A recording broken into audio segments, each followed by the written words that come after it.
စာလံတရားကိုဒီလိုလေးလာတယ်စာလံတရားမှာစာလံတရားကဒီစာလံတရားမှာတော့အကြောင်းကိုဒီကပေါ်ပြတာလဲဆိုတော့မြေကြီးသားပေါင်းတို့ထာဝရဘုရားကြွေးကြော်ကြလောထာဝရဘုရားပြုတော်ကိုဝမ်းမြောက်စွာဆောင်ရွက်ကြလောရှင်လန်းစွာချင်းဆိုလက်ထံတော်သို့တိုးဝင်ကြလောဘုရားသခင်ထံကိုကျွန်တော်တို့လောကကဘာကြီးမှာနေတဲ့အခါမှာဘုရားကိုချီးမွမ်းကိုးကွယ်ဝတ်ပြုတဲ့အခါမှာဘုရားကိုကျွန်တော်တို့ဝမ်းမြောက်စွာနဲ့ကြွေးကြော်မယ်ဝမ်းမြောက်စွာနဲ့သချင်းဆိုမယ်ဘုရားသခင်ထံမှာအဲ့လိုတိုးဝင်ချင်ခတ်ဖို့ဘုရားရှင်လို့ရှိနောက်ဘုရားသားသမီးဖြစ်တဲ့ကျွန်တော်တို့ကဘုရားကိုချီးမွမ်းကိုးကွယ်ဝတ်ပြုတဲ့အခါမှာတချို့ကဒါကိုမလိုအပ်ပါဘူးလက်ခုပ်တီးစရာမလိုဘူးချီးမွမ်းချီးမွမ်းစရာမလိုဘူးဆိုပြီးတော့မှကျွန်တော်တို့ဒါအစီအစဉ်တွေရှိတယ်ဒါမဲ့ဒီနေ့ဆာလံဆရာတာဝိမင်းကြီးကဒါတွေကိုသူသေချာရှင်းပြလာတယ်ဘုရားသခင်ရဲ့အမှုတော်ကိုဝမ်းမြောက်စွာလုပ်ပါစိတ်မပါတပါနဲ့လုပ်တာဘုရားမကြိုက်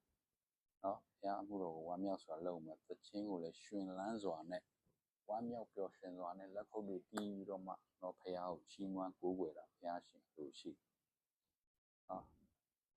ငါတို့ကိုဖန်ဆင်းတော်မူ၍ငါတို့အရှင်ဖြစ်တော်မူ၏ငါတို့ဒီကလည်းထာဝရဘုရား၏လူဖြစ်တယ်ထံတော်၌ကျက်စားသောတိုးစုလည်းဖြစ်တယ်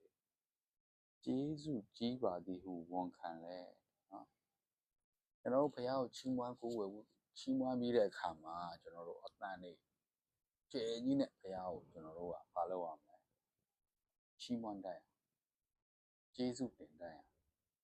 ကျေးဇူးကြီးပါသည်ဟုဝန်ခံတယ်ဝန်ခံရဝန်ခံတယ်ဆိုတာနှုတ်နဲ့ဝန်ခံဘုရားသခင်ကဘာလို့ကျေးဇူးကြီးမှလဲကျွန်တော်တို့ပြောစရာတွေအများကြီးရှိ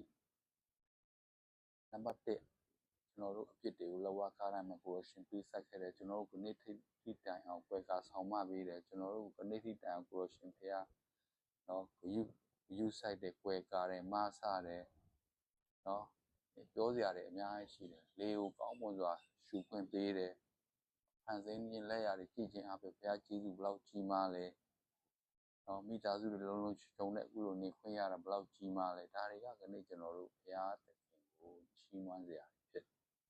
ချီးမွမ်းစရာပြောမယ်ဆိုရင်ကျွန်တော်ပြောလို့တော့မကုန်အများကြီးရှိဟာလေလုယာနောက်တစ်ချက်ကကျွန်တော်တို့အောက်မှာကျေးဇူးချီးမွမ်းပြီးတော့တတိုင်းတော်တို့ကို၎င်းဂုဏ်တော်ချီးမွမ်းလက်တတိုင်းတော်တို့ကို၎င်းဝင်ကြတော့ကျေးဇူးချီးမွမ်းပြီးတဲ့နောက်မှာဂုဏ်တော်ချီးမွမ်းဂုဏ်တော်ချီးမွမ်းတယ်ဆိုတဲ့အခါမှာကျွန်တော်တို့ဘုရားရဲ့နာမဘုရားသခင်ကဘလောက်ကြီးမားလဲဘလောက်အံ့ဩဖွယ်တိုင်ပင်ပဲတကူကြီးသောဘုရားထာဝရအငြိမ်သက်ခြင်းရှင်ဘုရားသခင်ကဘုရင်တကာဘုရင်သခင်တကာသခင်အံ့ဩဖွယ်တိုင်ပင်ပဲတ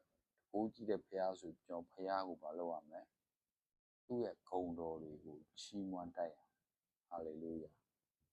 ခဏကျွန်တော်တို့အသင်းတော်တွေမှာတစ်ခါတည်းမှာချီးမွမ်းတယ်ကိုးကွယ်တယ်ချင်းဆိုပြီးတာနဲ့ပြီးသွားတယ်ဘုရားသခင်ထံကိုအဲ့လိုချီးမွမ်းခြင်းနဲ့ကျေးဇူးတင်ခြင်းတွေနဲ့ကျွန်တော်တို့တိုးဝင်ချင်းကပ်ဖို့အလုံးမအရေးကြီးပါတယ်သာဝရဘုရားသည်ကောင်းမြတ်တော်မူ၏ကရုဏာတော်သည်အစဉ်မြဲတည်ရှိ၍သစ္စာတော်သည်ကာလအစဉ်ဆက်တည်နေသည်ဘုရားသခင်ကဒီနေ့ကျွန်တော်တို့မိသားစုပေါ်မှာကောင်းတယ်သားသမီးတွေပေါ်မှာကောင်းတယ်အသင်းတော်ပေါ်မှာကောင်းတယ်ဒီနေ့ဘုရားသခင်ကလိုလေသေးမရှိကျွန်တော်တို့ပေါ်မှာကောင်းမွန်တဲ့ဘုရားရှင်ဖြစ်တယ်ဘုရားသခင်ကောင်းမြတ်လို့ဒီနေ့ထိတိုင်အောင်ကျွန်တော်တို့သက်ရှင်ခွင့်နေထိုင်သားလောခြင်းအသင်းတော်တွေဒီဆောက်ခွင့်မိသားစုလိုအပ်တဲ့အရာတွေအစအရာဘုရားရှင်ခွဲကဆောင်မပြီးတော့ဘလောက်ကောင်းမြတ်တဲ့ဘုရားရှင်ဒါတွေကိုမြင်ပြီးကျွန်တော်တို့ချီးမွမ်းတတ်မယ်ကျေးဇူးတင်တတ်ရမယ်ကရုဏာတော်သည်အစဉ်အမြဲရှိ၍ဘုရားသခင်ကခွင့်လွှတ်ခြင်းဘုရားဖြစ်တယ်